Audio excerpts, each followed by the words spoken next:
Corona की वजह से काम में वैसे ही बहुत ज्यादा देरी हो गई है, तो एक बहुत बड़ी चुनौती है कि इतने बड़े आयोजन को सफलतापूर्वक कैसे पूरा किया जाए। और कुंभ मेला अधिकारी दीपक रावत भी इस बात को लेकर लगातार दौरे कर रहे हैं। ऋषिकेश स्वर्गाश्रम क्षेत्र का दौरा उन्होंने किया, निर्माण कार्यों का जायजा लिया, जहां पर कमी मिली है वहां पर आदेश दिए हैं।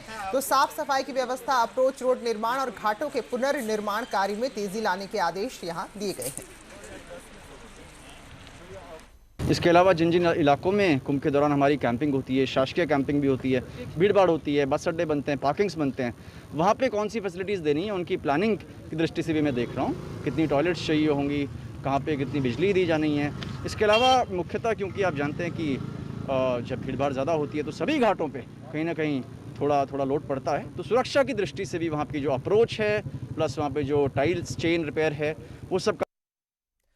चलिए और अब बात करेंगे राजनीति की, बात करेंगे 22 के चुनाव की। तो बीजेपी के राष्ट्रीय अध्यक्ष उत्तराखंड दौरे पर आए तो कार्यकर्ताओं में जोश भरा और 70 विधानसभा सीटों वाले इस राज्य में 60 सीटें जीतने का दावा किया। तो क्या किसी सत्तारूढ़ दल के लिए इतनी बम्पर सीटें लाना मुमकिन है? क्या कुछ यहाँ का कैबिनेट के अगर हम बात करें जो समीकरण है राजनीति को क्या कहता है, इस रिपोर्ट में देखिए।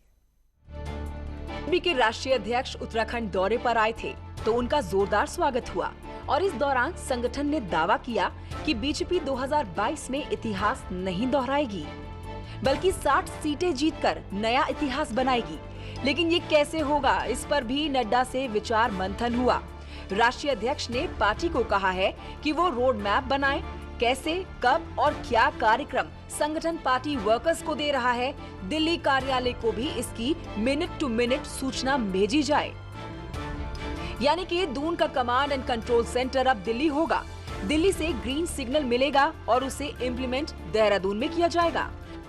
निश्चित रूप से माननीय राष्ट्रीय अध्यक्ष जी ने कहा है कि अब जो भी आप कार्यक्रम बनाएंगे और जो भी आप काम करेंगे उसको सेंटर के साथ कोऑर्डिनेशन करके उनको सूचना देते, आप समय समय पर सूचना देते रहेंगे।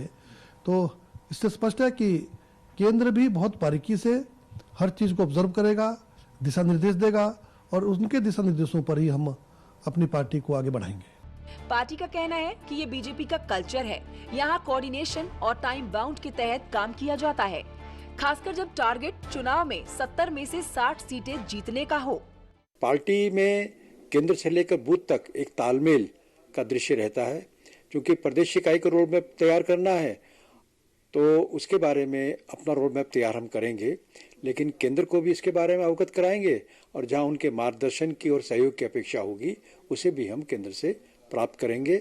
बीजेपी की तैयारी विपक्ष के लिए खतरे की घंटी है, क्योंकि उसे अब न सिर्फ प्रदेश बीजेपी के रणनीतिकारों से दो हाथ करने होंगे, बल्कि दिल्ली की कमांड एंड कंट्रोल सेंटर से रणनीतिकारों का भी सामना करना पड़ेगा। देहरादून से सुनील प्रभात, न्यूज़ 18। और अब बात करेंगे सरकार के एक अहम फैसले की, एक अहम शासनादेश की। तो इस पर मुहर अब लग चुकी है। कोविड के चलते जो सरकारी नौकरियों में भर्ती प्रक्रिया बीच में ठप रही, तो ऐसे में 6 महीने की छूट उम्र में मिलेगी और सरकार ने उम्र सीमा की छूट को लेकर बाकायदा शासनादेश जारी कर दिया, यानी कि अभी आधिकारिक हो गया है। 1 जनवरी 2020 के आधार पर उम्र सीमा पार कर चुके जो भी कैंडिडेट है उनको 6 महीने की छूट मिलेगी। यानी कि अगर 6 महीने पहले वो अपनी उम्र सीमा को पार कर चुके लेकिन फिर भी वो योग्य होंगे किसी पद पर अप्लाई करने के लिए, ये छूट लोक सेवा आयोग और अधीनस्थ सेवा चयन आयोग में निकली भर्ती में दी जाएगी। खबर हरिद्वार से है, जहां भीमगौड़ा के टापू मैदान में क्रिकेट खेलने के दौरान 2 युवकों में महज 20 रुपए को लेकर जो हाथापाई शुरू हुई तो वो काफी देर तक चलती रही और ये दोनों युवकों के बीच क्रिकेट मैच में 20 रुपए की शर्त लगी थी। एक युवक ने जीतने पर दूसरे युवक से पैसे देने मना किया, तो उसके बाद हाथापाई शुरू हुई और काफी देर तक ये हंगामा यहाँ पर चलता रहा।